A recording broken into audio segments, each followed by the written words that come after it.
उसी तरह उस जज्बे को आगे बढ़ाते हुए किशोर साहब का जो आइडियोलॉजी है, वो जो 5 सूत्र है, करके मान करके हम लोग आगे बढ़ रहे हैं। मंत्री पद की इतनी लालसा है, उनको इतना लाख टपक रहा है, अब उनकी जमीन खिसक गई है, तो इन सब सीटों को इनको गंवाना पड़ा।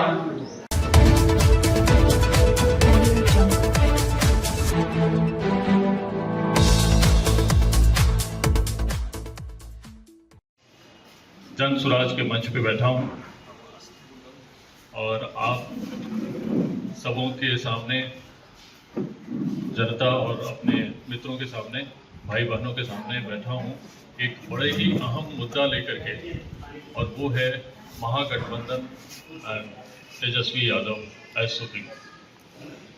ये सब्जेक्ट बड़ी चर्चा में रहा है, इसमें बड़े विरोधाभास हैं, बहुत सारी सब्जेक्ट जो है क्वेश्चनेबल है, इस पर सहमति नहीं बन पा रही है पार्टियों में, और ये हमारे तरफ और समाज में और हमारे बिहार में ये क्या फर्क लाएगा, उसके ऊपर हम लोग चर्चा करेंगे। मैं अपने बारे में थोड़ा सा और विस्तार से बताऊं कि सेना में तकरीबन 3 दशक रहने के बाद, जैसा कि साहब ने बताया कि स्वेच्छा से वॉलंटियर होकर के मैं सेना से शिक्षा जगत में आया और एज अ प्रोफेसर वहाँ कुल सचिव रहा। बहुत सारे दायित्व मुझे मिले, सबको बड़े अच्छे से निर्वाह किया हमने to the satisfaction of the university and the chancellor. और उसके बाद ये जो जज्बा है, जैसा कि बताया इन्होंने कि मेरा नाम 2 बार Guinness book of world record में है, बाद में बात करते हैं, यानी कि अद्वितीय इन द वर्ल्ड।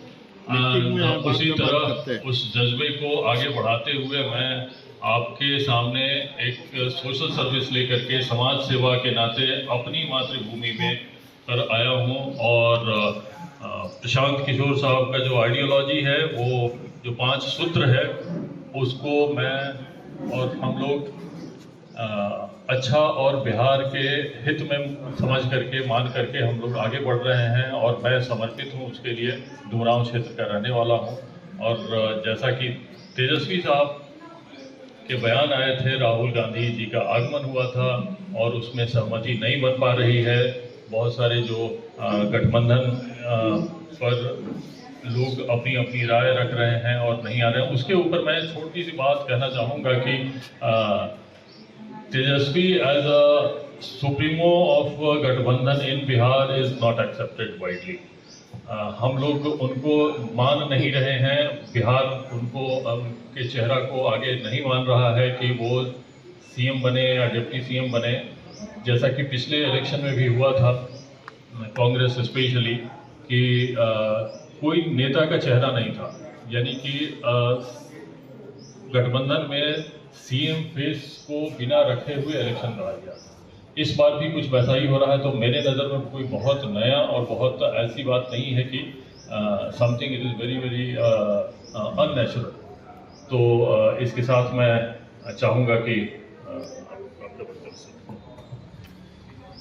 उर्दू का एक शेर है कि वो आसमान छूने की धुन में लगा रहा, वो आसमान छूने की धुन में लगा रहा, पैरों तले से उसके जमीन ही खिसक गई। वही स्थिति है श्री तेजस्वी प्रसाद यादव जी की।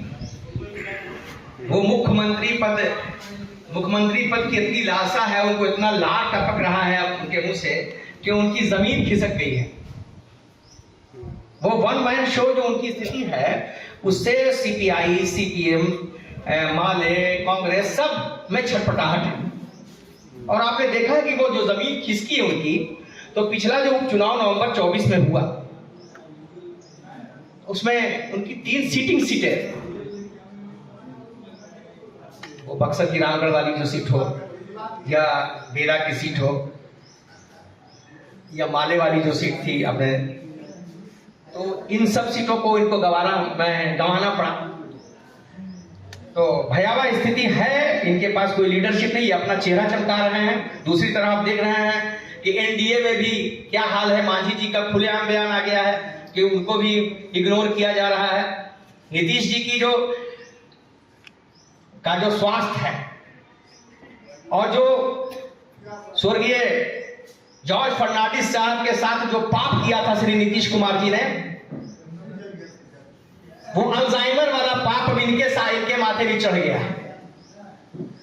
तो भयावह स्थिति में बिहार गुजर रहा है, और उसमें चूंकि इन लोगों ने हमेशा उन्माद की राजनीति की है, विभाजन की राजनीति की है, चाहे महागठबंधन के लोग हों या एनडीए के लोग हों, तो जनता इन सब चीजों से ऊब चुकी है। देख रही है कि नीतीश कुमार का हश्र क्या है, क्या कर रहे हैं माननीय मुख्यमंत्री जी, जो बिहार के 13 करोड़ लोगों का प्रतिनिधि है, उसकी स्थिति क्या है वो देख रहे हैं। हमारे नेता सरदेव प्रशांत किशोर जी बार बार जनता को बता रहे हैं कि मुख्यमंत्री जी क्या कर रहे हैं।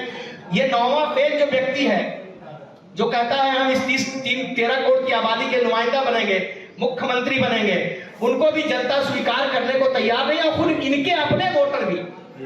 हम लोगों ने बेला विधानसभा क्षेत्र में देखा कि श्री सुरेंद्र प्रसाद यादव, जो जिनके लिए लालू जी भी घर से निकले, श्री सुरेंद्र यादव जी के बेटा के लिए, वहां के यादव समाज के लोगों ने ज्यादा वोट मनोरमा यादव को दिया। तो खुद इनके अपने वोटर्स भी छटपटाहट में है, बेचैनी में है। एनडीए के लोगों में भी छटपटाहट है, बेचैनी है। इसमें जो परिस्थितियां बिहार की हैं, बनी हुई हैं, उस परिस्थितियों में जनता के सामने बुनियादी सवाल पर जो वैश्विक स्तर की शिक्षा है, जो पलायन की पीड़ा है, नौजवानों में जो हताशा है, इन सबके सवाल पर जन स्वराज ही एक रोशनी की किरण है। जन स्वराज ही लोगों की आकांक्षाओं का प्रतीक है।